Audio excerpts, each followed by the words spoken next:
खर्च आणि त्याची बिलं त्याचा ताळमेळच जमत नाही. 49,000 कोटी काही संस्थांना दिले. त्या संस्था कोण आहेत, कुठे आहेत, काय आहेत हे काय माहितीच नाही. म्हणजे 50,000चा खर्चाचा आतापताच 50,000 कोटी आहे, आतापताच लागत नाही.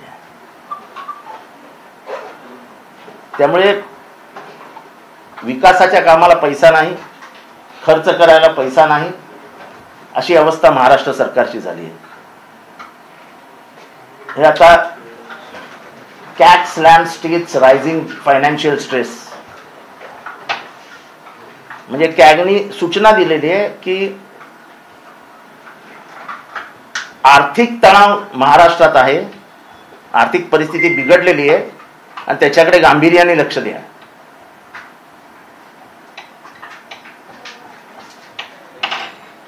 आपल्यावरचं कर्ज भयंकर गतीने वाढत आहे, महाराष्ट्रावरचं कर्ज गतीने वाढत आहे असं कॅग म्हणते, मी नाही म्हणत. Comptroller and auditor general of India म्हणते, मी नाही म्हणत. हा 22-23चा अहवाल आता बाहेर आलाय आणि तेव्हा त्यांनी सांगितलंय की तुमचा अर्थसंकल्प हा मर्यादित स्वरूपात राहू द्या, तो वास्तववादी राहू द्या. वास्तवाचं भान हरवलेलंच हे सरकार आहे. 50,000 कोटी रुपयाचा जर आता पता लागत नसेल, कुठल्या संस्थांना दिले, कुठे दिले, काय दिले हे जर कळत नसेल, कॅगला कळत नसेल, तर सर्वसामान्य मराठी माणसाला काय कळणार आहे? पण महाराष्ट्राच्या तिजोरीतले 50,000 कोटी मंत्रिमंडळाने आणले नव्हते, ते महाराष्ट्रातल्या गोर गरीब कष्टकरी जनतेच्या खिशातनं गेले होते. हा पैसा काय महाराष्ट्र गव्हर्नमेंटला हिमालयातला पाऊस पडला आणि जाऊन चादरीने जमा केला असा पैसा नाही आहे. हा पैसा आमच्या घामाचा पैसा आहे. त्यात पै आणि पैचा हिशोब लागला पाहिजे. 49,000 कोटी रुपयाचा आतापत्ताच लागत नाही.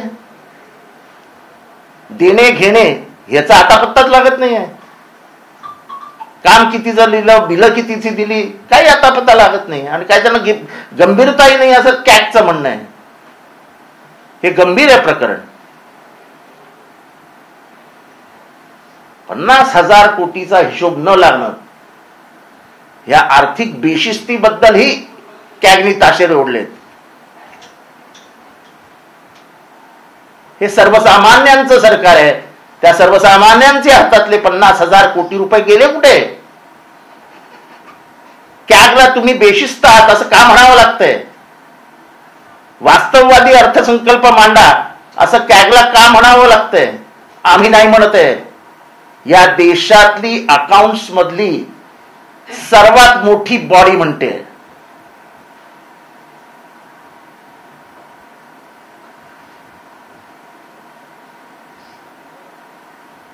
तुमच्या खिशातले पैसे तुम्ही देत नाही हे लक्षात ठेवा. तुमच्या एफडीतनं हे पैसे येत नाही.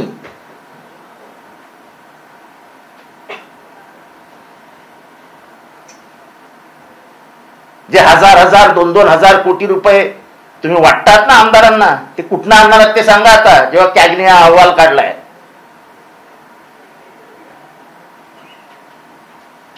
जा तुला दिले 1,000 कोटी, आम्हाला मग दे, जा दिलं 100 कोटी. अरे तुमच्या घरातले पैसे काय? हेच कॅगने लिहिलंय. महामंडळांना 50,000 कोटीचा तोटा. ही महामंडळ आहे कुठली? म्हणजे आजकाल तोटा बिटा लाखात यायचा, पण अरे तोटा पण इतक्या करोड देतो की बोलताना पण किती झिरो आहेत हेच कळत नाही. 50,000 कोटी म्हणजे माझ्या गाडीत आता मला बसवून त्या कॉम्प्युटर वगैरे हे करावं लागेल. 50,000 crores is how many zeros? महाराष्ट्रावरती कॅगने असे ताशेरे ओढलेले 70 वर्षात कधी बघितलेले नाहीत. इतका आक्षेप, गंभीर आक्षेप आणि गंभीर तक्रार कॅगने केली आहे असं 70 वर्षात कधी दिसलेलं नाही.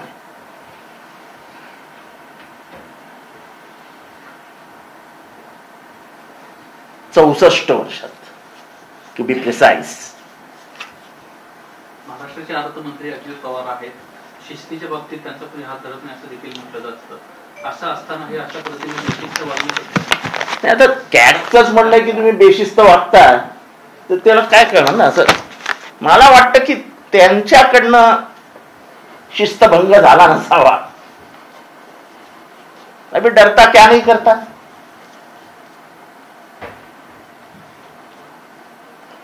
त्यांच्यावरही जबरदस्ती होत असेल. मोडा शिस्त, काय काळजी करू नका, काय होणार नाही. महाराष्ट्राला ज्या जनतेला काय कळत नाही. कॅग वगैरे हे फक्त मुंबईत येतात. मुंबईतल्या जनतेला कॅग कळत असेल.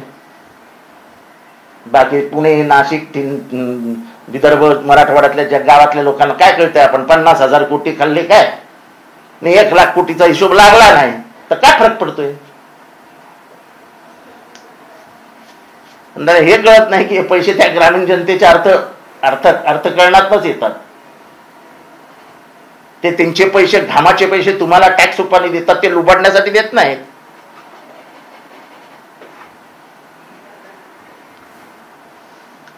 $50,000 कोटीचा हिशोब लागत नाही.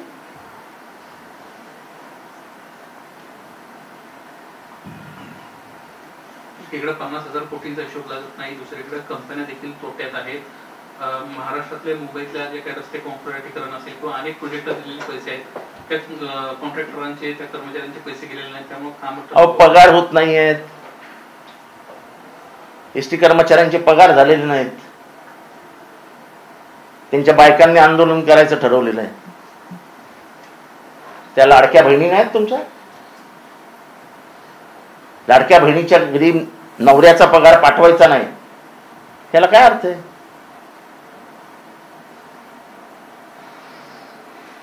बाकी बिल तर सोडूनच द्या. अजून पुढची 2 वर्ष कॉन्ट्रॅक्टर्सला बिल मिळणार नाही. हे जे तुम्ही दिलेत 1,000 कोटी, दिलेत एवढे कोटी, दिलेत तेवढे कोटी, त्या कोटी रुपयाचा पैसा कोण पाठवणार.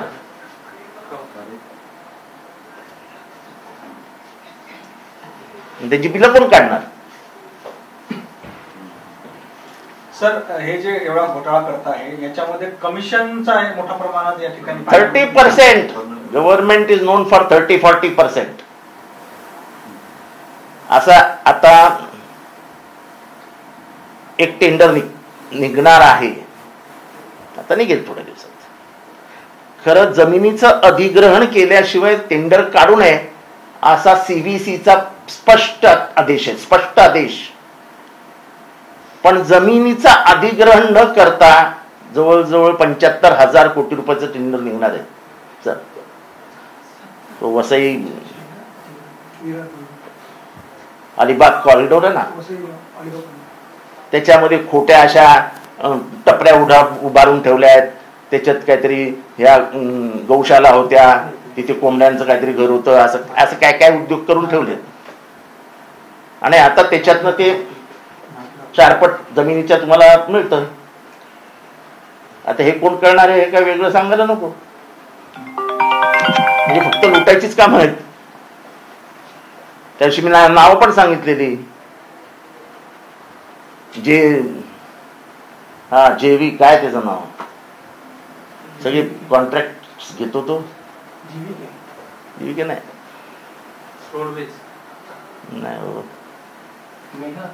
मेगा आहेच, जे कुमार, त्या सगळ्यांनी त्याच्यात टेंडर घेतलेले आहेत. आता कोणाला किती द्यायचं याचं चालू आहे डिलिंग. आचारसंहिता निघण्याच्या आधी 75,000 कोटीचे टेंडर्स काढले होते. 75,000 कोटी.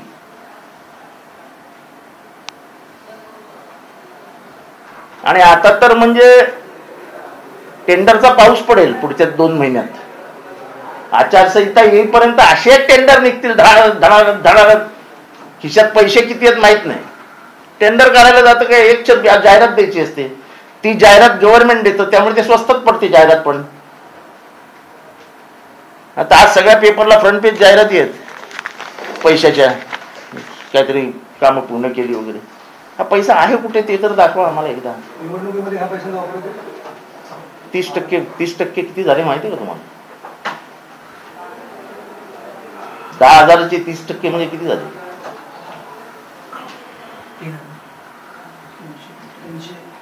3,000 कोटी रुपये.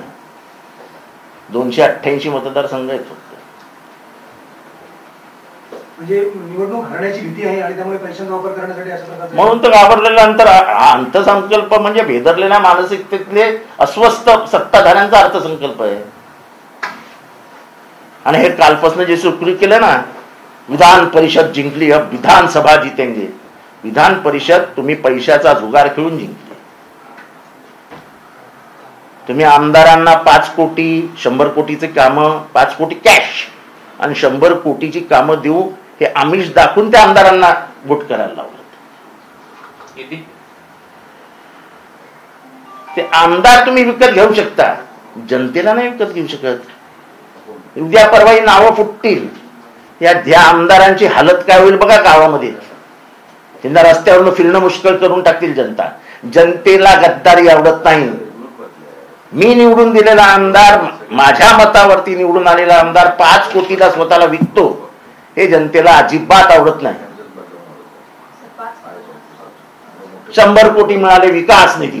काय विकास निधी करणारे 100 कोटी आजच्या तारखेला घेऊन? बिल कॉन्ट्रॅक्ट 100 कोटी म्हणजे काय? 100 कोटी घेतले, ए बाबा हे घे तुला 20 ऍडव्हान्स आणून दिला. 20 म्हणजे किती झाले? 20 कोटी रुपये. आणि 5 कोटी रुपये म्हणजे 25 कोटी रुपयाला एक मत विकतोय तो. काय वाईट आहे? धंदा चांगला आहे. गंदा आहे लेकिन धंदा आहे. मला एक तो मध्य प्रदेशमध्ये एक माणूस पकडला गेला होता असाच राजकारणी, आणि तो बोलताना म्हणत होता की पैसा खुदा तो नहीं लेकिन खुदा से कम भी नहीं. महाराष्ट्राच्या खालच्या वोटिंग मधलं हेच काहीतरी दिसतंय. जे कोणी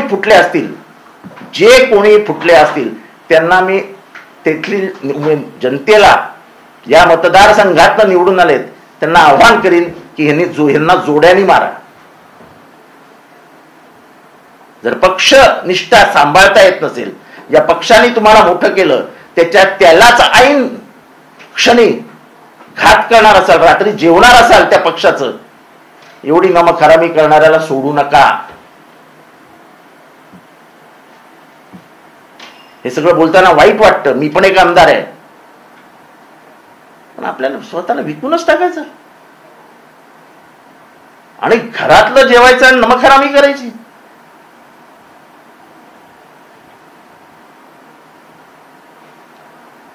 विधान परिषद निवडणुकीमध्ये हे नेहमी होतं असं, मागच्या वेळी पण अशा प्रकार झाला. तेच मी तुम्हाला सांगतोय, मागच्या 2-3 वर्षातच सुरू झालं. स्वतःच्याच पक्षाशी घात करायचा आहे मागच्या 2-3 वर्षातच सुरू झालं.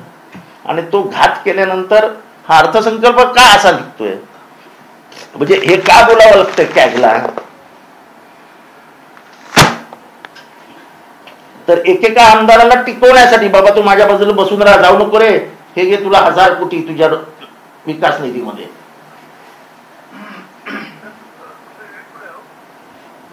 आपलं स्वत्व घाण महाराष्ट्रात पडायला लागलं, याचं फार दुःख होतं. आम्हाला 1 रुपया निधी देत नाही, 1 रुपया. हे मी का वारंवार सांगतोय की ते आम्हाला विकत घेऊ शकत नाही, हे त्यांना माहिती आहे. 50 कोटी नाही 1000 कोटी रुपये दिले तरी आम्हाला विकत घेऊ शकत नाहीत.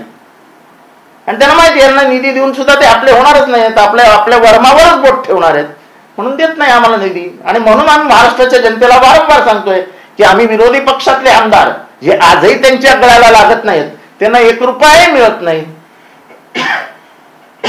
करोडो रुपये घेऊन गेलात तुम्ही, पण जनतेने 31 जागा काढून घेतल्या ना तुमच्या. आणि खास करून हे उदाहरण अजित पवारांना जास्त लागू होतं. सगळ्या अर्थसंकल्पात सगळ्या निधीमधनं ते चलो बारामती बसमध्ये बसून जायचे. 50,000 मागे पडले. तानाजी सावंत 81,000 मागे पडले. लोक फार चालाक असतात. Don't take voters for granted. Muslim समाजाला काय दिलंय अर्थसंकल्पाने? दलितांना काय दिलंय अर्थसंकल्पाने? ओबीसी, बीसी, एससी, एसटी सगळ्या मागासवर्गीयांच्या स्कॉलरशिप थांबवून ठेवल्या आहेत. पैसे नाही आहेत द्यायला. हा फालतूचा खर्च करायला वेळ आहे तुम्हाला? ही उधळपट्टी करायला वेळ आहे? माझी लाडकी बहीण ही योजना सोडली तर हा अर्थसंकल्प म्हणजे नगण्य, म्हणजे काही त्याला अर्थच नाही. तुमच्याकडे काहीच नाहीये. हे कॅग म्हणतंय तुमच्याकडे पैसेच नाही आहेत. 50,000 कोटीचा तोटा. कॅट slam states rising financial state high salary spend. हे आम्ही नाही म्हणत, हे सगळं मोठी मोठी वृत्तपत्र म्हणतायत. हे लपवण्यासाठीच मग लाडकी बहीण योजना आणि असं म्हणावं लागेल. काय लपू इच्छितात माहित नाही. महाराष्ट्राला कर्जाच्या डोंगरात टाकून, म्हणजे खाईत टाकून, डोंगरावरनं ढकलून देऊन त्यांना काय सुख मिळते मला नाही. कॅगनं आणखी एक स्पष्टपणे म्हटलंय, राज्य सरकारच्या 41 सार्वजनिक कंपन्यांचा संचित तोटा तब्बल 51,000 कोटी. हे काय मी सांगितलं ना, म्हणजे गव्हर्नमेंट स्टेट मॅनेज ज्या ऑर्गनायझेशन्स आहेत, MSRDC वगैरे ह्याचे जे आहेत, त्यांचा संचित तोटा महामंडळांना 50,000 कोटींचा. आज काही वाचतच नाही महाराष्ट्रात आजकाल. 1 लाख कोटी ह्याला दिले, 1 लाख कोटी त्याला दिले, त्याला दिले. अरे पैसे कुठे आहेत? मला लहानपणी अजूनही मला आठवतं की माझी आई मला सांगायची की बाबा झोपताना तुझे पाय चादरीच्या बाहेर जाणार नाहीत, तेवढीच चादर, म्हणजे तेवढी लांब चादर घे. चादरीच्या बाहेर पाय गेल्यावर थंडी वाजेल. चादरीच्या पाय बाहेर चालले थंडी वाजणार, आणि तुम्हाला थंडी वाजेल पण महाराष्ट्राच्या गरीब माणसाचा थरथरायला लागेल तो. कारण त्याच्या डोक्यावरचं कर्ज आणि नंतर त्याच्यातनं होणारी महागाई ही परवडणारी नाहीये. शेकापचे जयंत पाटील यांनी काही वेळापूर्वी असं म्हटलं की पवार साहेबांचा एक आमदार जो आहे तो काल फुटला, तो कोण आमदार आहे माहिती आहे? नाही, मला नाही. त्यांचं असं म्हणणं आलं की राष्ट्रवादी शरद पवार गटाचे जे सर्व मतं आहेत ते पवार साहेबांनी मला खूप मदत केली, त्यांनी माझ्यासाठी खूप प्रयत्न केले, मी त्यांचा आभार मानतो. पण एक मत मात्र राष्ट्रवादीचं फुटलंय हे वास्तव आहे आणि याची दखल सुद्धा घेतली जावी. मला याच्याबद्दल काय माहिती नाही, पण झालंय का राष्ट्रवादीमध्ये एकही मत फुटलंय, एकही फुटणार नाही ह्याची मी गॅरंटी देतो.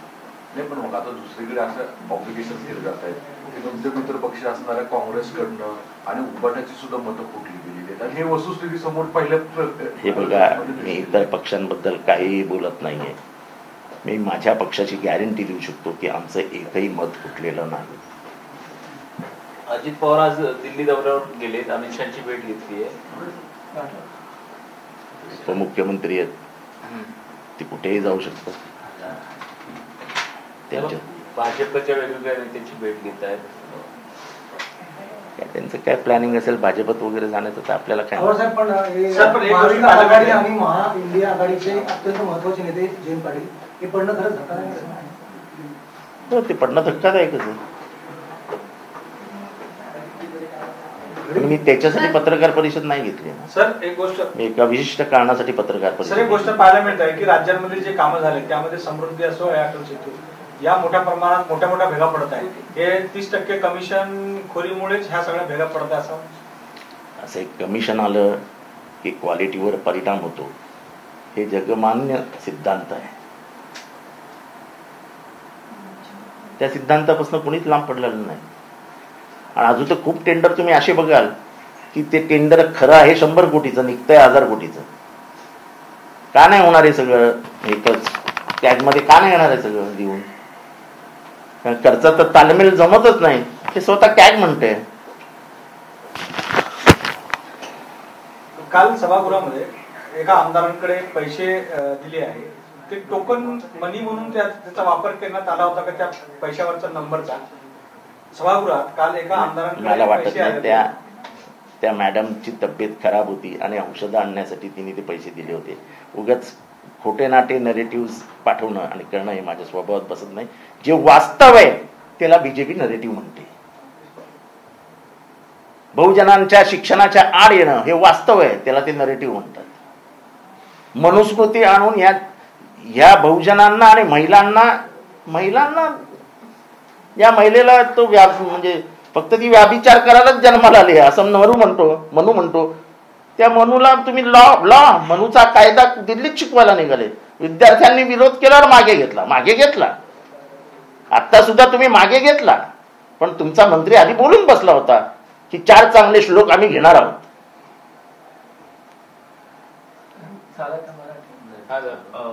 कालच्या निवडणुकीचं काही मला कालची निवडणूक मला काल संध्याकाळी माझ्यासाठी संपलेली आहे.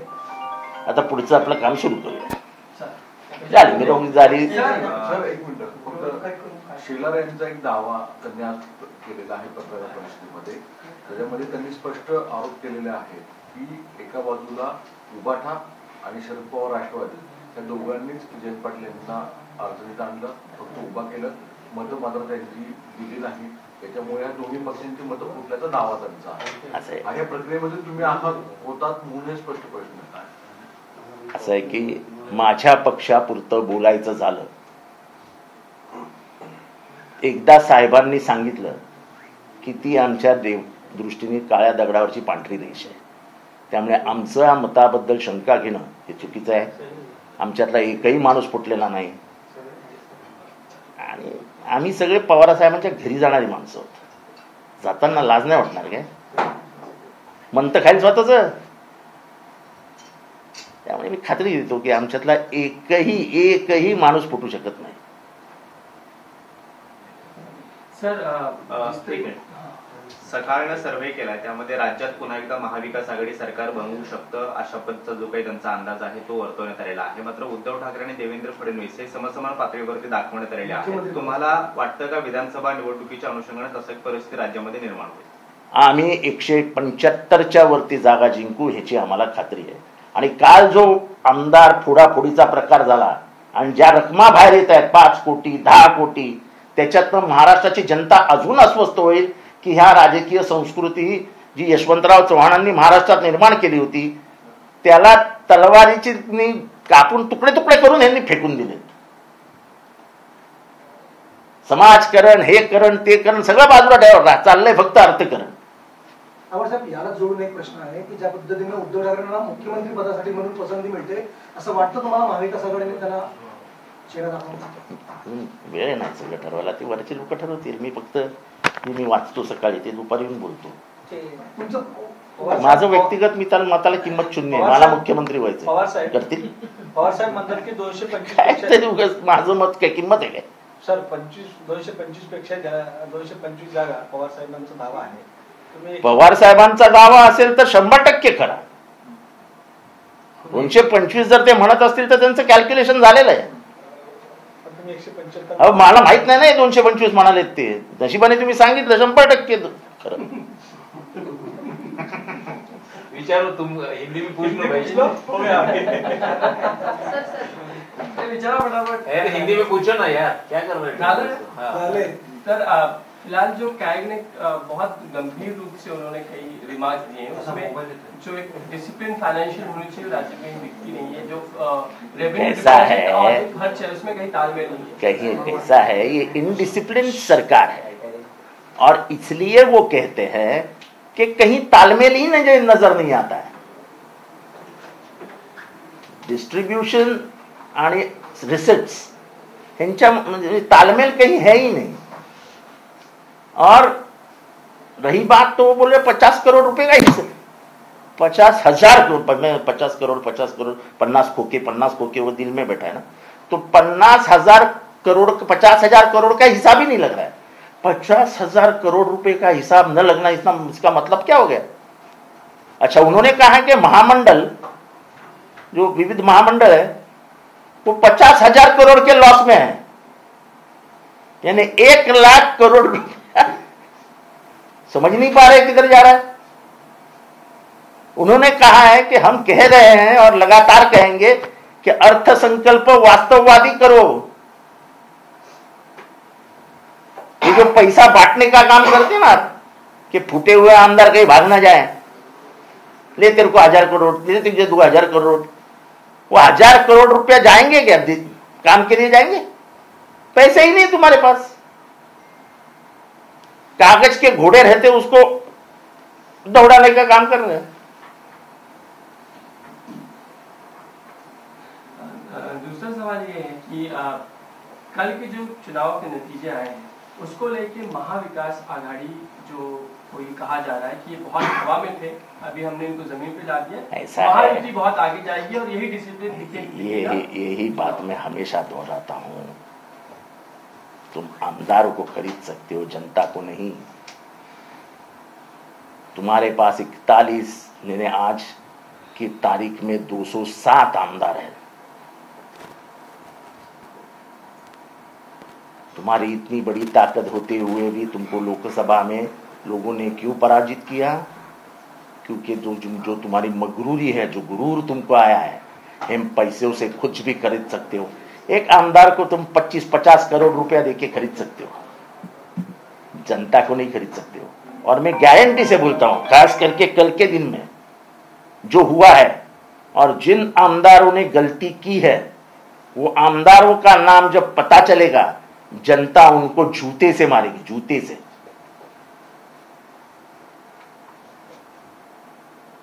हम एक साथ रात को बैठे थे, सब खाना खाए, और इतनी नमक हरामी।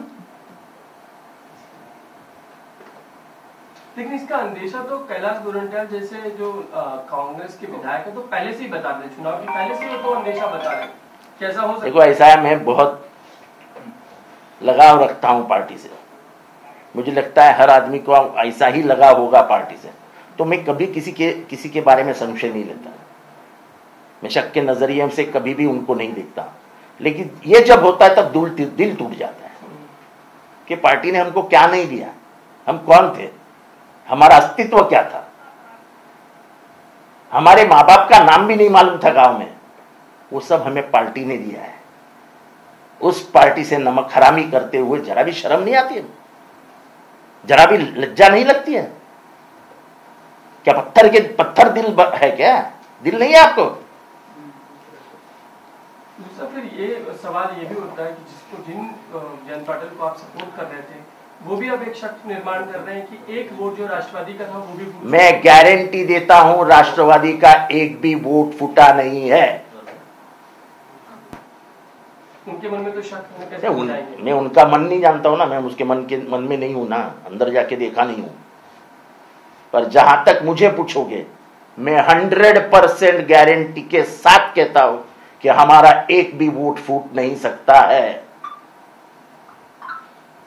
आशीष शेलार इसी को आगे बढ़ाते हुए कहते हैं कि जिस तरीके से जयंत पाटिल, आशीष शेलार क्या कहते हैं? सवाल दूसरा है कि जयंत पाटिल जैसे छोटे पार्टी के लोगों को इन्होंने खत्म करने का काम शरद पवार हो या उद्धव ठाकरे वो कर रहे हैं, उनके साथ आप लोगों ने षड्यंत्र किया। तो क्या जानकर को परभणी में भेज के लोकसभा में आ रहा के वही काम इन्होंने किया था क्या जनता के बीच में? ये तो आमदारों को खरीदी बिक्री का दुकान खोला था, भाव लगा रहे थे शाम से परसों, यानी चुनाव कल था, परसों शाम से हमारे एक आमदार को फोन आया था, 4 करोड़ रुपया देता हूं, प्लीज प्लीज प्लीज, 100 करोड़ रुपए का काम देता हूं, प्लीज प्लीज प्लीज। तो आमदार और फोन करने वाले का नाम भी बताऊंगा, पर जरा थोड़ा मर्यादा रखता हूं। आप लोग हमेशा बीजेपी पे आरोप करते थे कि ये छोटी पार्टी को आगे नहीं बढ़ने देना चाहती, खत्म करता, बीजेपी ठीक वही उल्टा आप लोग के साथ करने लगा। ऐसा है, छोटा पार्टी खत्म करना ये लोकसभा और विधानसभा की बात है। यहाँ तो आमदार दुकान खोल के बैठे हैं, तो क्या करेंगे? तुम खरीदने वाले आ जाके खरीद के लेके जाते हैं। अपना स्वत्व ही अगर लोग बेचना चाहते हैं, कौन रोक सकता है? क्योंकि अभी कुछ दिखने आने जाने का कोई ये नहीं है, अभी तो आज से वो कोई दिखेगा भी नहीं मुंबई में, लेकिन नाम तो पेपर में आएंगे, नाम तो सोशल मीडिया पे चलेंगे, वो उनके गांव में जाएंगे। लोग ये बर्दाश्त नहीं करते, लोगों को गद्दारी पसंद नहीं आती है। लोगों को गद्दारी पसंद नहीं आती है। दूसरा और उससे जुड़ा हुआ कि जब बीजेपी के अब नेता ये कहने लगे हैं कि वो 180 से 185 सीट विधानसभा में जीत सकते हैं, जबकि शरद पवार आप कह रहे हैं कि 225 सीट हम जीत सकते हैं। वो कह रहे हैं उनके दावे बड़े हैं, उनका हौसला बड़ा है, हम जमीन पे रह के बात कर रहे हैं। वो जमीन पे ही बात कर रहे थे ना। एक जमाने में लोकसभा में जब कहते थे कि 45 44 पार, 400 पार, विधानसभा में 200 पार भी कह हाँ, तो पब्लिक ने हद पार कर दिया। जाओ अपनी औकात में रहो।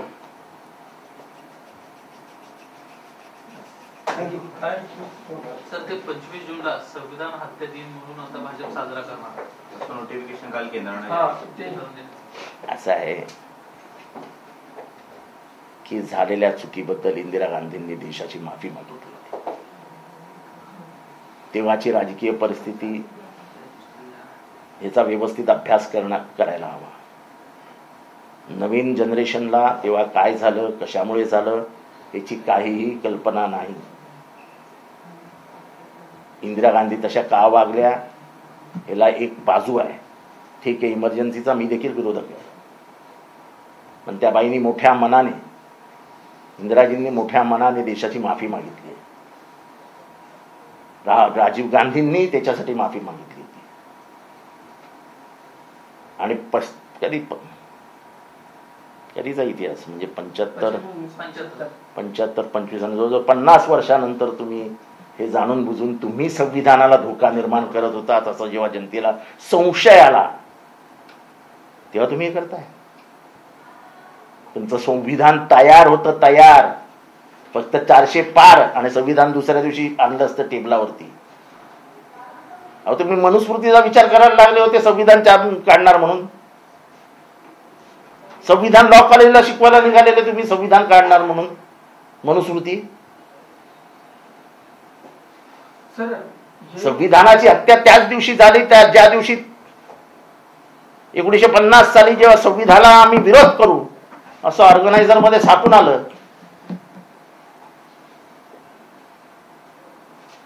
यांची जी मातृ संघटना आहे त्या मातृ संघटनेने कायम संविधानाच्या विरोधात भाषा बोलले आहेत। त्यांनी तर स्पष्टपणाने म्हटलंय की आंबेडकरांनी पश्चिमी राष्ट्रातले वेगवेगळे संविधान वाचून त्या संविधानातनं जमा केलेलं सगळं आपल्या संविधानात टाकलं। आणि गांधी काय म्हणाले होते जेव्हा नेहरूंना त्यांनी सांगितलं की संविधान सभेचे त्यांना अध्यक्ष म्हणजे ड्राफ्टिंग कमिटीचा अध्यक्ष करा, तेव्हा गांधीजींचं हे वाक्य होतं की ज्याने सर्वात जास्त शोषण बघितलंय, अनुभवलेलं आहे, तोच भारताला न्याय देऊ शकेल आणि म्हणूनच डॉक्टर बाबासाहेब आंबेडकरांना तुम्ही संविधान समितीचा अध्यक्ष बनवा, हे नेहरू गांधींनी ठरवलं होतं। आणि त्याच्यातलं हे वाक्य फार महत्वाचं आहे की ज्यांनी स्वतः शोषण बघितलंय तोच शोषितांचं दुःख व्यवस्थित समजू शकेल आणि आपल्याला संविधान तसंच हवं। त्या संविधानाला तुम्ही विरोध केला होता। सर, केंद्र सरकार ये इस तरह का 25 जून 1975 को जो इमरजेंसी लगी उसको अगर संविधान की हत्या के रूप में मनाना चाहे तो एक बड़ा सवाल उठता है, क्या कहेंगे इस पर? बड़ा क्या सवाल उठता है, बड़ा क्या सवाल उठता है।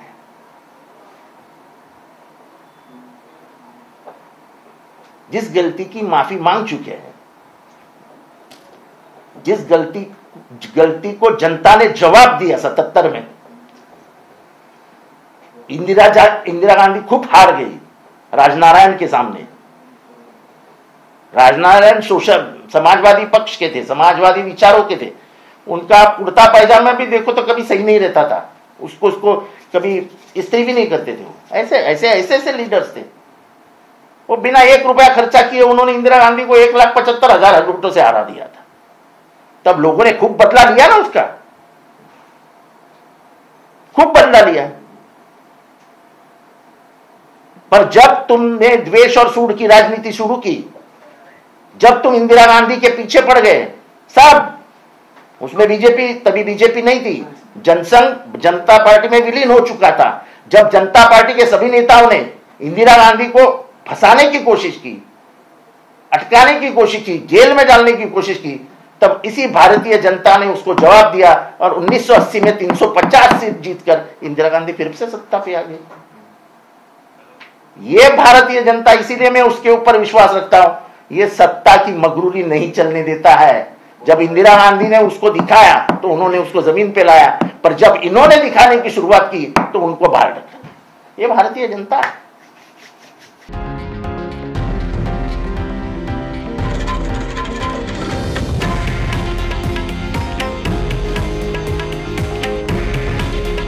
हे आहे देशातील नंबर 1 न्यूज नेटवर्क आणि आपण पाहत आहात TV9 मराठी.